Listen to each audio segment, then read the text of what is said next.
I was sitting at my desk, sipping my coffee, when my phone buzzed. "Hi, Claire," my boss, Martin Hale, said over the speaker, sounding oddly polite. "I just wanted to confirm. Your resignation takes effect Friday. HR will process the paperwork today." My heart stopped. "My what?" I asked, nearly spilling my coffee. He repeated it slowly, like I'd lost my mind. "Your resignation. Your mom called this morning and said you were leaving to focus on family matters. We wish you the best." The phone slipped from my hand. My mom? I hadn't quit. I hadn't even thought about quitting. My cheeks burned with humiliation, my pulse racing. That was the moment I knew. My mom had crossed a line she could never uncross. What would you do if your own mom sabotaged your job like this, without even telling you? Would you forgive her or make her regret it? Tell me in the comments. I need to know. Before that call, my life felt steady. I loved my job as a project coordinator at Harrison & Company, a small but growing marketing agency in Denver. I worked hard to earn my place there, and my boss, Martin Hale, respected me for it. He always said I had a sharp mind and a way of solving problems no one else could. The truth? My mom, Janet Harper, never liked that I worked there. She believed I was wasting my potential in a job that wasn't glamorous enough. Mom was complicated, overbearing, controlling. She'd call me every morning to ask what I was wearing, what I ate, who I talked to. I used to laugh it off. She was just being mom.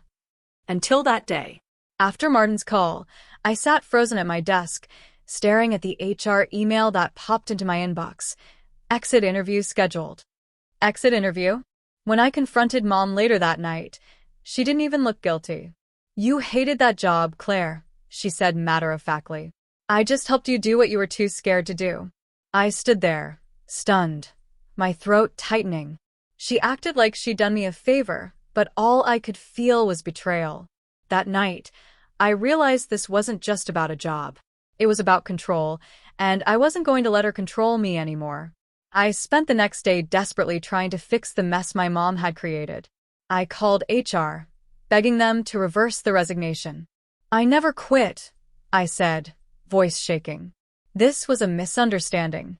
But the HR manager, polite but firm, replied, "Claire, your mother identified herself as your legal next of kin. She insisted you were experiencing a personal crisis and needed time away.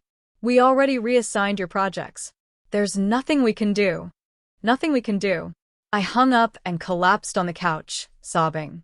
Weeks, years of hard work, gone with one phone call I didn't even make. When I confronted Mom again, she doubled down. "You were miserable," she said, crossing her arms. "No, Mom." "I was tired sometimes, but I loved my job." She rolled her eyes like I was being dramatic. "One day you'll thank me. You'll see this was for your own good." Her words cut deeper than any HR email ever could. She didn't just ruin my career, she dismissed my entire life as a mistake. For days, I felt like a shell of myself. I stopped answering friends' texts. I avoided Martin's follow-up emails asking for a smooth transition. I stared at the ceiling at night, wondering how I could ever trust her again. But anger has a way of burning through the fog of sadness. Each time I thought about her smug face saying I'd thank her one day, something hardened inside me. No. This wasn't okay. If she thought she could control me forever, she was wrong. For the first time in my life, I wasn't going to just cry and let her win. I was going to make her regret ever picking up that phone. I didn't strike back right away. At first, I stayed quiet, which made Mom think she'd won. She kept calling, leaving cheery voicemails about how I should use this time to find a husband or take cooking classes. Each message only fueled the fire in me. I started writing everything down. Every word she said about my job, every time she tried to justify what she'd done. I saved the HR emails, too, especially the one confirming that she had impersonated me on the phone. Then, I started talking to my Aunt Linda, Mom's older sister, who had always been quietly critical of Mom's controlling ways. Linda was shocked when I told her what happened. "You can't let her get away with this, Claire," she said. I smiled for the first time in days. "Oh, don't worry. I'm not. I had a plan forming. One that would make my mom face exactly how far she had gone and how deeply she had hurt me. But I wasn't going to yell. I wasn't going to beg. I was going to make her admit it in front of everyone. 2 weeks later, my aunt invited the whole family over for Sunday dinner. I knew Mom would be there, and I knew she wouldn't expect what was coming. I arrived early, carrying a folder with printed HR emails and transcripts of my calls with their office. My heart pounded as I set everything on the table in the dining room. When everyone sat down, I stood up. "I need to say something before we eat," I said, my voice steady. Mom looked confused. "Claire, can't this wait?" "No," I said. "It can't." I turned to my cousins, my uncles, my grandparents. 2 weeks ago, my mom called my boss and told him I was quitting my job. Without telling me. Without my permission. And because of her, I lost the job I worked years to get. Gasps went around the table. Mom's face went pale. "Claire, that's not fair." "Oh, it's fair." I slid the papers toward her. "Here's the HR email confirming what you said. Here's the call transcript where you impersonated me." Her hands shook as she flipped through the pages. "You humiliated me," I continued, my voice rising. "You cost me my job. And you acted like I should thank you for it." Silence hung heavy over the room. Finally, Aunt Linda spoke. "Janet, what were you thinking?" For the first time, Mom looked cornered. She stammered. "I thought I was helping." "No," I said, my voice cold. "You were controlling me. And now everyone knows." Mom sat back, speechless, her face red. For the first time in my life, I didn't feel like her little girl. I felt powerful. And she knew she'd finally gone too far. That night, after everyone left and the house was quiet again, I sat alone on my bed replaying what had just happened. For years, I'd let Mom's voice drown out my own. I told myself she was just protective, that she meant well, that it was easier to go along with her than to fight. But seeing her speechless, her control shattered in front of the whole family, something inside me shifted. I realized this wasn't just about a job, it was about my life. If I let her keep making choices for me, I'd wake up one day living a life that wasn't mine at all. It wasn't about revenge anymore. It was about taking my power back. For the first time, I felt proud of myself, not for exposing her, but for standing up to her. I knew she would probably sulk, maybe even try to guilt-trip me later. But now I had proof, I had backup from the family, and most importantly, I had my own voice.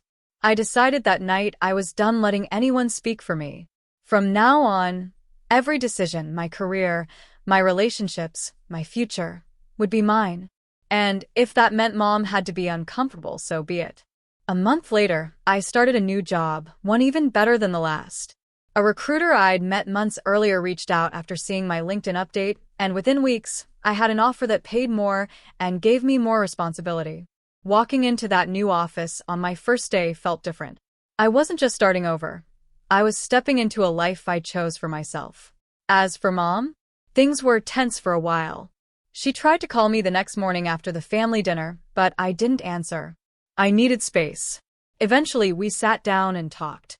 Really talked. For the first time, I told her how her constant control had made me feel like a child, even at 27. She cried. She apologized, not perfectly, but it was a start. I told her I'd forgive her, but things would have to change.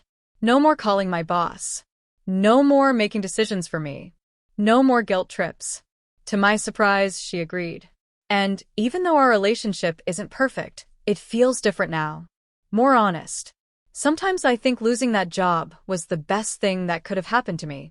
It pushed me to finally stand up, finally draw a line, finally claim my independence.